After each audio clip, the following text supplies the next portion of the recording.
옆에 분에게 한번 얘기해 주실래요? 예수님 다시 사셨습니다. 나도 다시 삽니다.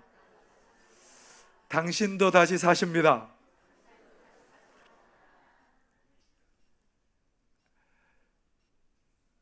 누가 사셨다고요?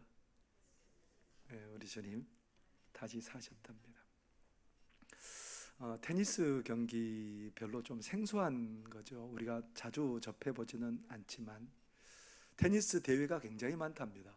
그런데 네 개 테니스 대회가 굉장히 중요한 대회라 그러죠. 이걸 보고 뭐 메이저 대회라고 그렇게 얘기를 하더라고요. 근데 이 네 개 대회들은 적게는 64명이 겨루기도 하고요. 많게는 128명이 겨루기도 합니다.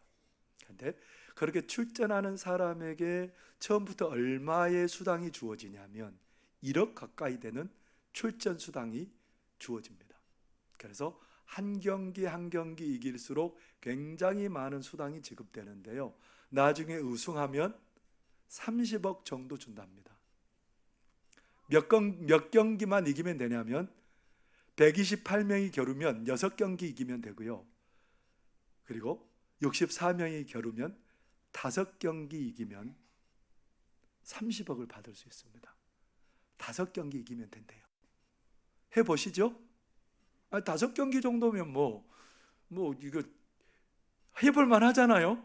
5경기 이기면 30억 준다는데 30억만 주는 게 아니고 그런 부도 따라오고 명예도 따라와요. 광고에도 나오고요. 그리고 스포츠 용품사들이 나중에 후원도 해줘요. 몇 번만 이기면 된다고요? 6번 내지 5번만 이기면 돼요. 이긴다는 게 이처럼 굉장히 중요한 일이죠. 승리한다는 게. 운동 경기에서도 승리하는 게 굉장히 중요한 일이지만 전쟁에서는 어떨까요, 여러분? 전쟁의 승패가 별로 중요하지 않다면 오늘 쳐들어오면 항복하고 끝내면 되잖아요. 근데 러시아하고 우크라이나가 지금 몇 년째 전쟁하고 있어요? 네, 2년째. 아니 왜 그렇게 막 모든 것을 다 쏟아부으면서 많은 것들을 희생해 가면서 왜 이렇게 서로 버티고 있는 거죠? 아니 지면 되죠. 근데 지면 모든 게 끝장나기 때문에 그렇습니다.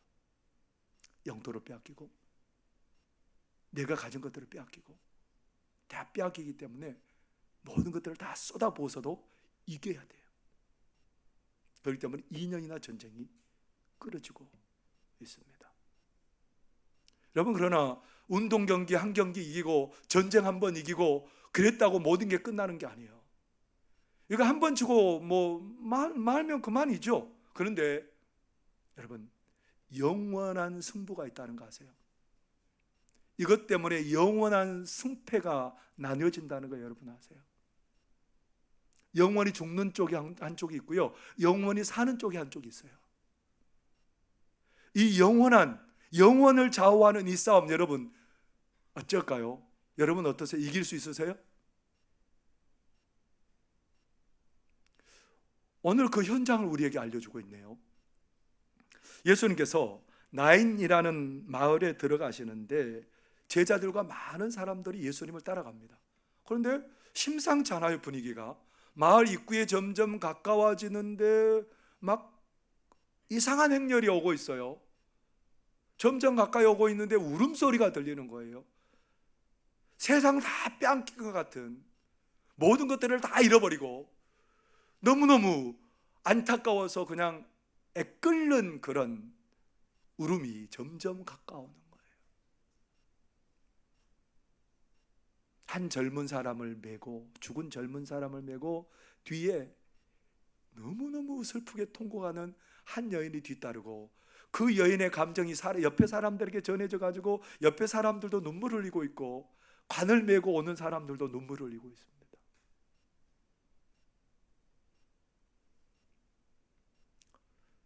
가만히 보니 한 과부가 외아들을 키우다가, 하나밖에 없는 아들 키우다가 그 아들이 죽어버린 거예요.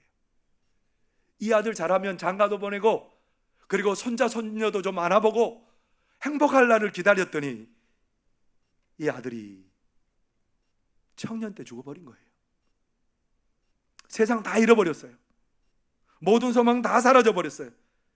지금 그 장례를 치르기 위해서 이 젊은이를 메고 가는 거예요. 이제 다시 돌아올 수 없는 곳으로 이 아들이 길을 떠나버렸습니다. 여러분, 이런 일들이 오늘 이 마을에만 일어나는 일일까요? 아니에요. 어느 마을에서나 일어날 수 있는 일입니다.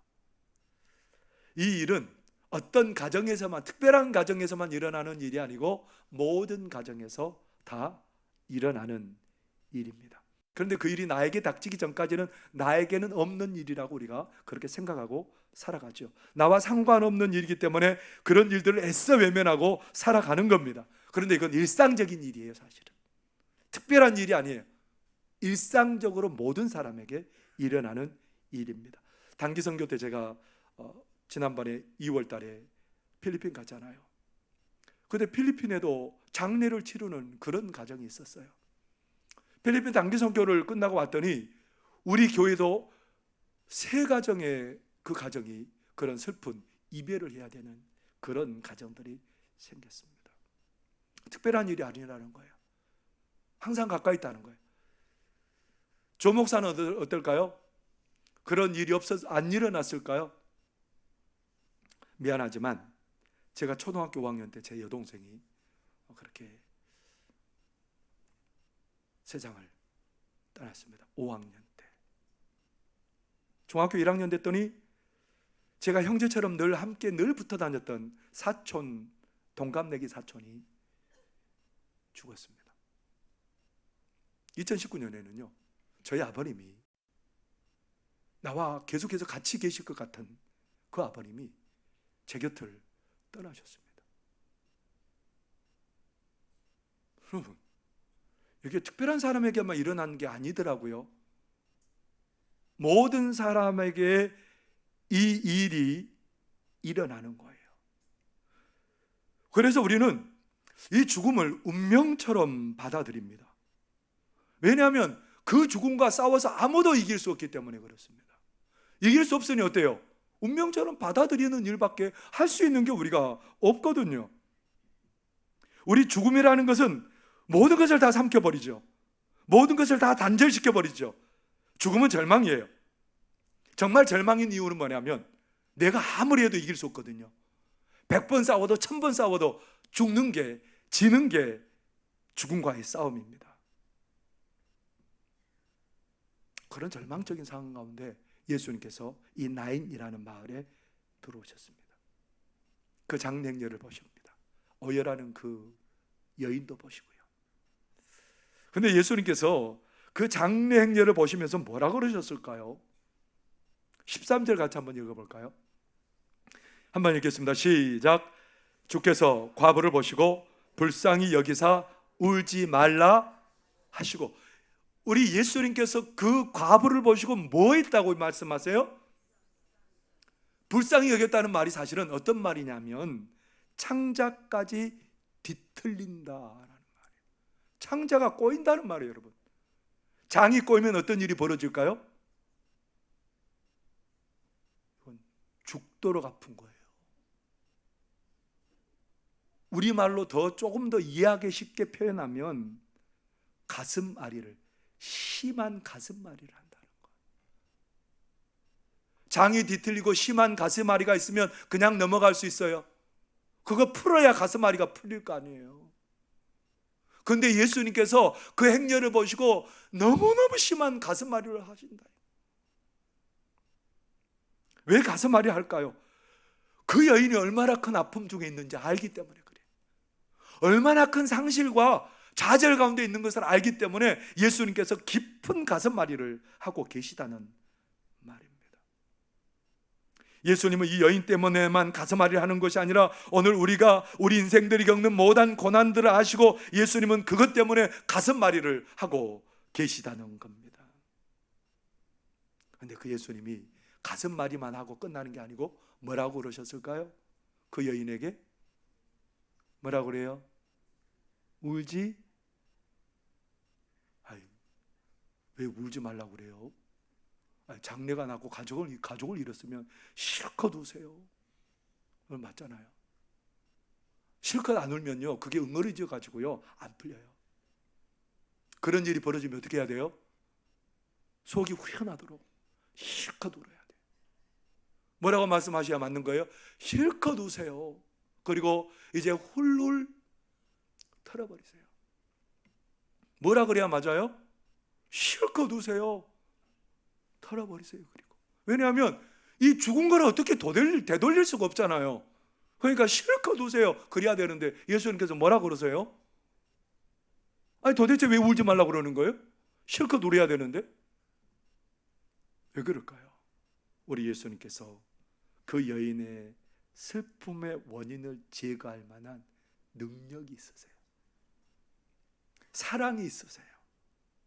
그래서 예수님께서 어떻게 하고 있냐면 울지 말라고 말만 하고 계시는 게 아니라 그 장례 행렬 앞에 딱 가시더니 관에 손을 대세요. 이 관은 뚜껑이 없는 관이에요. 뚜껑이 없어요.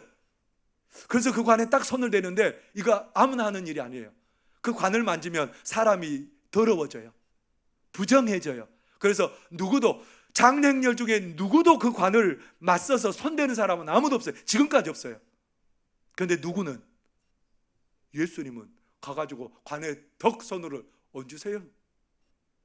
아니, 세상에 처음 보는 광경이거든요. 그러면서 그 예수님이 뭐라고 말씀하실까요? 14절 한번 같이 읽어보겠습니다. 시작. 가까이 가서 그 관에 손을 대시니 맨 자들이 서는지라. 예수께서 이르시되 청년아 내가 내게 말하노니 일어나라 하시며. 아니 죽은 사람에게 참 웃기잖아요. 아니 죽은 사람에게 일어나라고 한다고 일어나겠어요? 죽은 것으로 끝났다고 생각하는 사람들에게는 이건 정신없는 말인 거예요. 죽음으로 끝이라고 생각하는 사람들은 이건 웃기는 말이에요. 그 당시에도 죽으면 끝이다라고 생각했던 그런 사람들이 있었거든요. 사두개인들이요. 그 사람들은 죽는 거 끝이야. 그런 거 없으니까 부활도 없고 끝이야. 이 땅 사는 것으로 끝이니까 끝. 그런 사람들이 예수님의 이 말을 들었으면 뭐라고 그랬겠어요? 참 웃기네. 정신없네. 그러지 않았겠어요?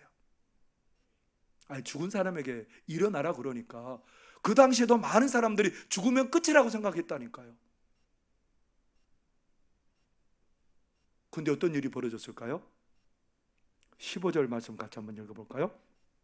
시작. 죽었던 자가 일어나 앉고 말도 하거늘 예수께서 그를 어머니에게 주시니. 무슨 일이 일어났다고요? 네? 죽은 자가 일어나 앉고 뭐 또 해요? 아니 그냥 일어나 살아났더라 그랬으면 됐지. 일어나 앉고 또 뭘 더 했어요? 이 말 안 써도 되잖아요. 말도 하고 이 말은 몰랐어요. 아니 살아났다 그러면 간단하죠. 왜 그랬을까요? 옛날에 그 건강했던 그 청년의 모습으로 생명력 넘치는 아들의 모습으로 다시 회복이 됐다 이 말입니다. 사람이 죽는 것으로 끝나면 사는 일이 없어요. 근데 사람은 죽는 것으로 끝나는 게 아니라는 거예요. 사람은 다시 사는 역사가 일어난다는 겁니다. 그래서 예수님은 이 사건을 통해서 우리 예수님도 죽었다가 살아날 거다라는 것을 이미 보여주고 있는 거예요.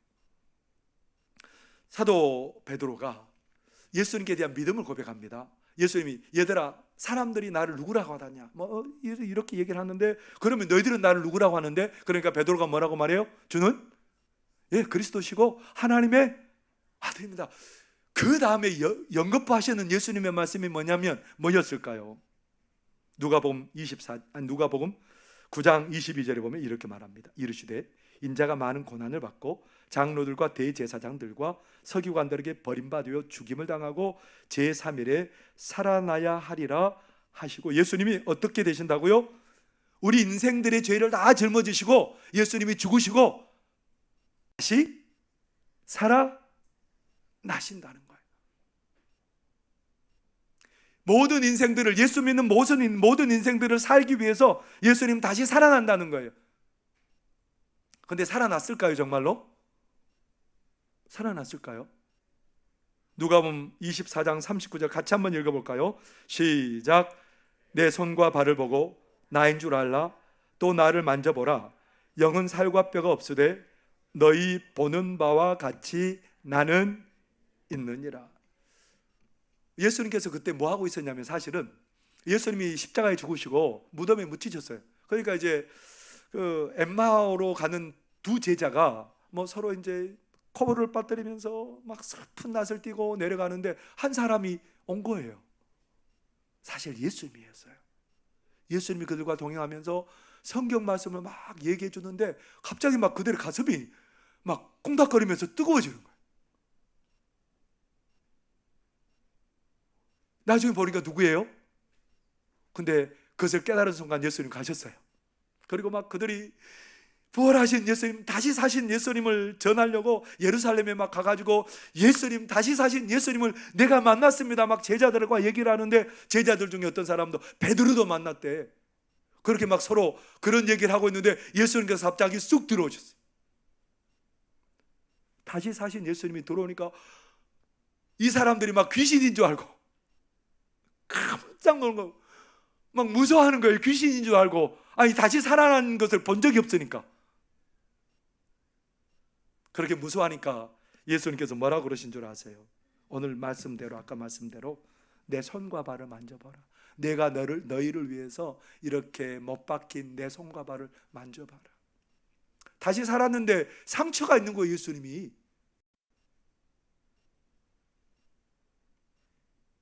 예수님께서는 제자들에게 다시 사셨음을 알려주십니다. 그런데 중요한 건 예수님을 믿는 모든 사람들은 예수님처럼 다시 사는 역사가 있을 줄 여러분 믿으시기를 바랍니다. 그냥 예수님 혼자 죽었다가 끝나는 게 아니고, 예수님 때문에 우리의 죄가 다 용서되고 예수님을 믿는 우리는 다시 예수님처럼 죽어도 살게 되는 역사가 일어나게 될 줄 믿습니다. 이 나사로라는 예수님 사랑하는 가족이 있잖아요. 나사로와 나사로의 두 여동생 마르다와 마리아. 근데 나사로가 중병이 들었어요. 그래서 두 여동생이 보내요, 사람을 예수님께. 우리 오빠 죽게 생겼으니 빨리 오세요. 근데 안 와요, 예수님이. 죽어서 장사 치러버렸어요. 나흘이 지나가지고 이제 끝장났어요. 근데 예수님 나흘째 오셨네요. 마르다가 가지고 좀 서운하죠. 예수님 여기 계셨으면 우리 오라버지 안 돌아가셨을 건데요. 걱정 마, 너희 오빠 살 거야. 그러니까 그럼 믿기는 해요. 나중에 종말에, 세상 끝날에 우리 오빠 살 건 믿어요. 아니. 그러면서 예수님이 하신 말씀이 뭔 줄 아세요? 요한복음 11장 25절 26절, 우리 자막에 있는 우리 글자를 한번 같이 읽겠습니다. 시작. 예수께서 이르시되 나는 부활이요 생명이니 나를 믿는 자는 죽어도 살겠고 무릇 살아서 나를 믿는 자는 영원히 죽지 아니하리니 이것을 내가, 나를 믿는 자는 죽어도 살겠고 살아서 나를 믿는 자는 영원히 죽지 않을 것이다. 예수님 믿는 사람은 죽어도 어떤다고요? 산대요. 그리고 재림의 때에 예수님 계속 믿고 있는 사람들은 영원히 죽지 뻥이죠. 그러고 싶었을 거예요. 그래서 예수님께서 무슨 뻥이야? 아니야. 그리고 나사로가 죽어서 묻힌 무덤에 갔어요. 그 우리 무덤은 땅을 파가지고 매장해 버리잖아요. 근데 이스라엘 무덤은 바위를, 그렇게 바위에 굴을 내서 거기다가 안치를 하고 큰 돌로 그 앞에 입구를 막아두는 거예요. 예수님이 썩어서 냄새가 나는데 돌을 굴러내라는 거예요. 그러면서 동굴을 향해서 크게 얘기해요. 나사로야, 나와라. 그랬더니 나사로가 수의를 동인 채 동굴에서 나옵니다. 무슨 얘기예요? 사람이 죽어도 산다는 거예요. 죽는 것으로 끝나는 게 아니고 죽어도 산다라고 말씀을 하십니다. 예수님은 우리 믿는 사람을 위해서 다시 살아나셨고요, 그 예수님을 믿는 모든 사람들은 다시 살게 되는, 다른 말로 하면 승리하게 되는, 영원한 승리를 누리게 되는 그런 복을 우리가 얻게 되는 줄 믿습니다. 그런데 스스로 똑똑하다고 하는 사람들은 뭐라고 말해요? 안 믿어요. 아무리 말해도 아이고 해봐라, 내가 믿나? 나 안 믿는다. 영국의 사회학자인 조시 맥도웰이라는 사람이 있습니다. 이 사람은 철저한 무신론자예요. 하나님 없지, 무슨 하나님 있긴 있어, 성경 거짓말이야. 이 사람은 이 세상 사는 게 다라고 생각해요. 누구가 연상되냐면 사두개인이 연상돼요. 이 세상 끝이야. 혹시 이 중에도 그런 생각하고 계신 분들 없으세요? 아, 이건 무슨 뭐야, 뭐 이 세상 사는 게 끝이지. 그래서 그가 그걸 증명해 보이고 싶었어요. 그래서 역사적인 자료와 뭐 학문에서 연구된 자료들을 막 다 긁어 모았어요. 자료들을 다 긁어 모으고 이제 마지막 검증해야 되는데, 그게 뭐냐면 성경에서 그걸 얘기하니까 성경을 찾아가지고 이게 성경이 거짓말이라는 것을 증명해야 돼서 성경을 처음부터 읽었어요. 창세기부터. 어떤 일이 벌어졌을까요? 여러분, 어떤 일이 벌어졌을까요? 정말 성경이 거짓말이라는 것을, 예수님의 십자가 죽음과 부활이 거짓말이라는 것을 증명하고 싶었는데요, 오히려 믿게 됐어요. 그게 정말 사실이라는 것을 깨닫게 됐어요. 그래서 그 조시 맥도웰이 이런 책을 썼습니다. 누가 예수를 종교라 하는가? 예수님의 죽으심과 부활은 정말이라는 거예요. 예수님의 죽으심과 부활이 얼마나 귀한 건지 그는 그렇게 그 책에서 쓰고 있고요, 12제자가 어떤 죽임을 당했는지 그 책에서 밝히고 있어요. 12제자가 부활하신 예수님 만나고 다 도망갔잖아요. 부활하신 예수님 만나고 어떻게 됐을까요? 부활하신 예수님 만나고 그들이 전부 다 예수님 전하다가 죽었어요. 베드로는 십자가에 거꾸로 못 박혀 죽고요, 도마는 칼에 목베임 당하 죽고요, 그리고 나머지 요한을 제외한 다른 제자들은 전부 다 순교의 제물이 되었답니다. 여러분, 만약에 부활하신 예수님 못 만났으면 죽겠어요, 여러분? 그 바보스럽잖아요. 근데 그들은 죽어도 살아나는 이 놀라운 승리의 비결을 알기 때문에 그들은 뭐 하고 있어요? 목숨을 버려서 예수님을 증거하다가 예수님 곁으로 가게 되었던 겁니다. 우린 영원히 패할 수밖에 없었어요. 이 죽음이라는 존재에 100번 싸우고 1000번 싸우고 10,000번 싸워도 죽을 수밖에 없는, 패할 수밖에 없는 우리 존재들을 누가 이기게 하신 거예요? 죽음을 이기고 누가 살아나게 하신 거예요? 우리 예수님은 우리를 죽음을 이기고 1000번 싸우고 10,000번 싸우고 10,000번 싸워도 이기도록 하시는 그 길을 만들어 주신 줄 여러분들 믿으시기를 바랍니다. 그래서 이렇게 말씀하세요. 요한일서 5장 12절에 여러분 같이 한번 읽어볼까요? 시작. 아들이 있는 자에게는 생명이 있고 하나님의 아들이 없는 자에게는 생명이 없느니라. 예수님 믿는 자들에게는 뭐가 있다고요? 여러분, 계란도 2가지 종류 있는 거 아세요? 아우, 그런 또 나는 그렇게 얘기할 줄은 몰랐네. 계란도 반숙 있고 완숙 있답니다. 먹는 입장에서는 그래요. 근데 여러분, 계란에는 유정란과 무정란이 있다는 거 알고 계시잖아요. 근데 유정란, 무정란 어떻게 구별하죠? 흔들어 보면 아나요? 깨뜨려 가지고 맛을 보면 알까요? 그런 사람 있으면 데려와요. 절대 그럴 수 없어요. 어떻게 해야 분별이 되냐면 어미달기 이 달걀을 품으면 알아요. 유정란은 정확히 21일 되면 병아리가 되어서 나옵니다. 근데 무정란은 어떻게 될까요? 골아버리죠. 썩어버려요. 왜 그럴까요? 무슨 차이가 이 두 차이를 이토록 다르게 할까요? 그 계란 안에 생명이 있는 거하고 생명이 없는 건 다른 거예요. 사람도 똑같아 보여요. 똑같아 보여요. 두 눈 있고 눈썹 있고 코 있고 귀 있고 똑같은데 뭐가 다른가요? 그 안에 예수 그리스도라는 생명이 있고 없고가 다른 거예요. 예수 그리스도라는 생명이 있는 사람들은 죽음과 100번 싸우고 10,000번 싸워도 이기는 역사가 일어나게 될 줄 여러분 믿으시기를 바랍니다. 그 부활신앙을 가진 사람들은 삶이 달라져요. 슬픔도 문제가 안 돼요. 당하는 어려움도 문제가 안 돼요. 오늘 이 여인이 아들이 살아났는데 콧바뜨리고 지금도 막 엉엉 울면서 세상 꺼질 듯이 한숨 쉬고 있을까요?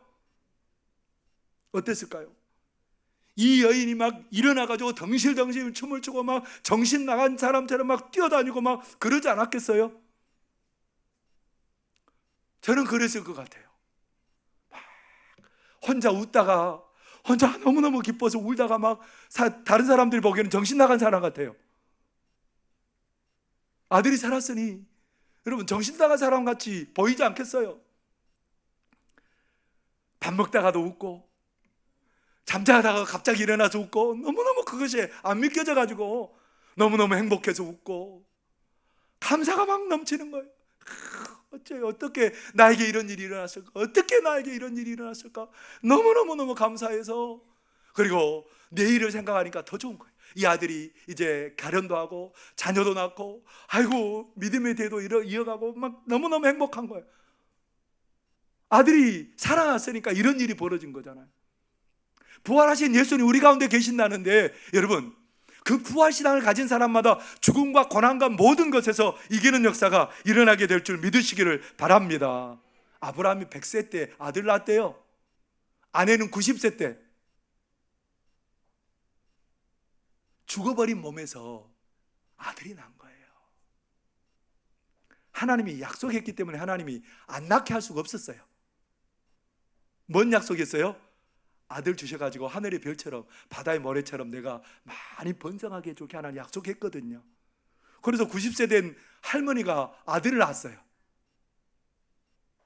이 아들이 청년 정도 자랐어요. 청소년. 근데 하나님이 아브라함에게 그렇게 말씀하셔서 야 아브라함아 네가 100세에 낳은 이삭 가지고 데리고 가서 모리아산에 데리고 가서 죽여가지고 전부 다 태워서 나한테 바치라. 이게 하나님이 이게 나에게 하실 말씀이 아니신데? 여러분 그잖아요. 하나님 약속하셨잖아요. 뭐라고 약속하셨어요? 자손들을 바다의 모래처럼 하늘의 별처럼 해주겠다고 그랬는데 하나님 그러면 하나님 거짓말장이 되세요. 이제 하나님 그런 말 하지 마시고 없는 걸로 취소해 주세요. 아마 아브라함이 그렇게 하나님께 얘기하지 않았겠어요? 근데 아브라함도 참 아브라함이에요. 그렇다고 또 그대로 해요.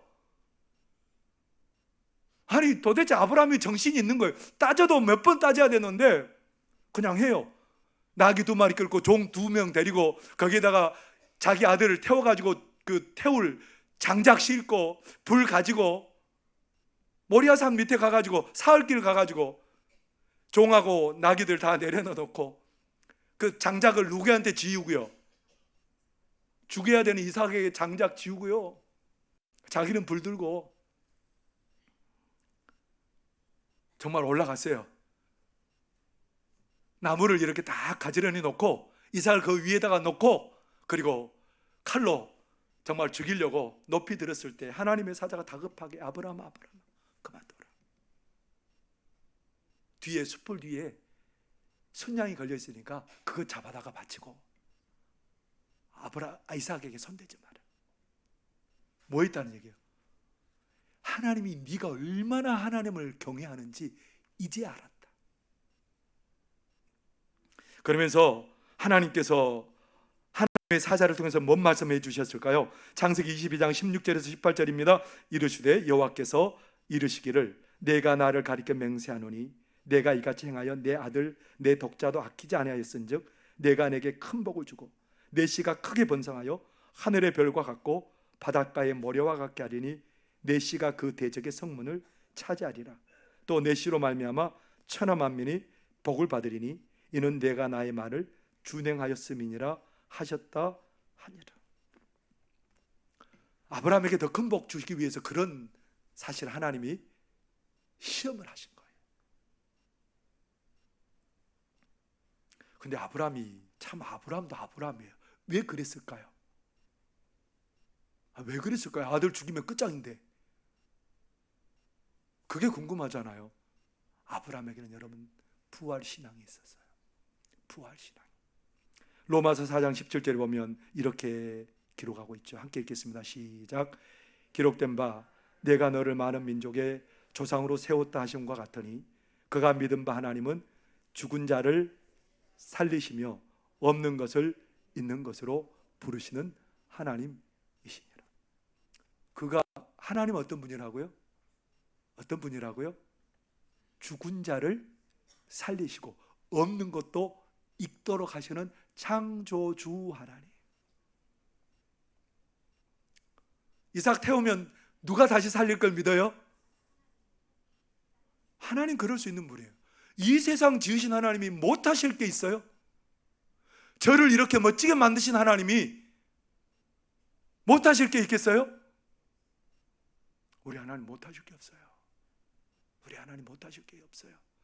이 부활의 신앙이 그 놀라운 어려움도 이기고 결국은 이 큰 은혜와 복을 누리게 한 거예요. 부활 신앙 있는 자들마다 승리하는 역사가 일어나게 될 줄 여러분 믿으시기를 바랍니다.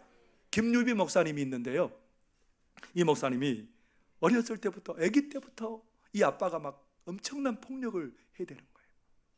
이유도 몰라요. 얼마나 심한 폭력을 가했는지 이 아이가 나중에 아빠 폭력 때문에 죽었어요. 그냥 죽어서 가족들이 담요에다가 이 아이를 쌓아놨어요. 죽었다고. 너무너무 심한 폭력을 당하는데 엄마는 열심히 교회 다녔어요. 그 폭력 때문에라도 하나님 의지하지 않고는 살 수 없었던 거예요. 그래서 이 김유비 목사님도 어렸을 때 엄마가 좋아하니까 그냥 교회 간 거예요. 하나님은 안 믿어요. 엄마가 좋아하니까. 중학교 때 수련회 때 안산에 있는 동산고등학교 얘기를 들은 거예요. 내가 이 지긋지긋한 지옥 같은 집에서 벗어나는 길은 기숙사가 있는 학교에 들어가는 거다. 고등학교 3학년 때 이제 그 안산 동산고등학교에 대해서 듣고 그 학교를 갔어요. 그냥 담대하게 그 학교에 가려고. 근데 그 학교는 죄송하지만 수재만 모이는 학교. 그때 이 당시 이 김유비 목사님 200점 만점 중에 88점. 안산 동산고등학교 들어갈까요? 거기 그래도 갔어요. 가가지고 했더니 선생님만 여기저기 그게 돌아보면서 너 이곳에 올 수 있을 거야? 죽어다 깨어나도 못 오는데. 근데 몇 개월 공부했답니다. 그래서 167점으로 점수를 올린 거예요. 그래서 턱걸이로 동산고등학교 입학했어요. 주말이면 다른 아이들은 다 집에 가는데 불 꺼진 기숙사에서 밥도 안 주고 밥도 안 먹어요. 다 가니까 이 사람은 그냥 숨어 있는 거예요. 거기에서 혼자 울고 있는 거예요. 혼자 울고 나중에 친구들이 오면 안 온 것처럼 세수하고 친구들은 가서 만난 거 싸우고 그렇게 해서 막 옷도 새롭게 하고 오는데 이 김유비 목사님은 집에를 못 간 거예요. 안 간 거예요. 갈 수가 없는 거예요. 그런데 갈 수밖에 없는 상황이 생겼어요. 기숙사 공사를 하게 됐어요. 그래서 오랜만에 집에 갔는데 엄마 아빠가 만난 것을 차려놓고 많이 먹으래요. 그러니까 막 속에 있었던 분노가 끌어올라가지고 상을 막 엎어치면서 그리고 막 다른 것들을 부수면서 내가 오늘 죽어가지고 당신들 평생 내가 후회하게 해줄 거야. 분노를 못 이겨서요. 그리고 자기가 늘 갔던 은행나무에 밧줄을 메고 죽으려고 밧줄을 거기다 은행나무에 걸면서 그렇게 항했어요. 하나님, 당신을 내가 저주합니다. 하나님, 내가 당신 저주해요. 그렇게 하고 있는데 자기 5살 때 모습이 보여지는 거예요. 그러면서 하나님은 뭐라고 하냐면 미안해. 앞으로 상처받고 아픈 사람을 위해서 그 사람 한 사람 위로하고 치료하기 위해서 너를 그곳에 그 가정에 보냈고 너에게 이 어려움을 당하게 했어. 미안해. 하나님을 만난 거예요. 그날 저녁에 막 떼굴떼굴 굴면서 통곡하면서 이 모든 것들이 다 이해가 되기 시작했어요. 그리고 그 다음날 집에 왔어요. 부모님도 한숨 못 자고 기다리고 계신 거예요. 부모님 앞에 절합니다. 과거의 아들은 죽었습니다. 그러면서 그가 이제 누구와 함께 살아요? 함께 하신 우리 주님과 함께 살아요. 살아계신 하나님과 함께 가는 거예요. 부활하신 우리 주님이 믿어져요. 그게 동력이 돼요. 그래서 뭐 하려고 마음이 먹어졌어요? 공부할 마음이 생겼어요. 그래서 반에서 1등한 아이에게 가가지고 너 1등이라면서 나이가 오늘부터 공부 좀 가르쳐줘. 근데 그 아이가 착해요.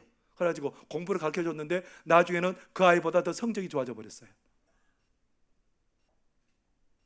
여러분, 뭐 때문에 이 삶이 이렇게 바뀌어졌죠? 죽으려고 작정했는데요. 살아계신 하나님, 죽음 가운데 예수 그리스도를 부활하시고 살리신 그 하나님의 은혜가 이 삶을 승리의 삶으로 바꾼 줄 여러분 믿으시기를 바랍니다. 우리 하나님은 살리신 하나님이에요. 우리 예수님을 살리시고 예수님을 믿는 우리들을 영원한 승리의 자리에 이끌어 주시는 줄 믿으시기를 바랍니다. 사랑하는 성도 여러분, 부활신앙은요 우리로 하여금 모든 것을 이기게 합니다. 예수 그리스도를 믿는 모든 자들마다 죽음을 이기고 승리한 줄 믿습니다. 살아계신 하나님의 복을 누리며 살아가게 될 줄 믿습니다. 옆에 분에게 한번 축복해 주세요. 당신은 죽음을 이기시고 승리하셨습니다. 네, 우리 모두 예수 그리스도 안에서 영원한 승리자가 된 것을 믿습니다. 기도하겠습니다. 사랑하는 하나님 아버지, 은혜와 사랑을 감사합니다. 예수 그리스도 안에서 우리를 승리한 자 되게 하시니 하나님 감사합니다. 죽음을 이기고 승리하게 하시고 하나님 나라를 유업으로 받게 하여 주시고 하나님의 자녀 삼아 주시고 이 땅 살아갈 때도 우리와 동행하시고 하나님 우리의 삶을 넉넉히 찬송하게 하시고 뛰게 하시고 춤추게 하실 줄 믿습니다.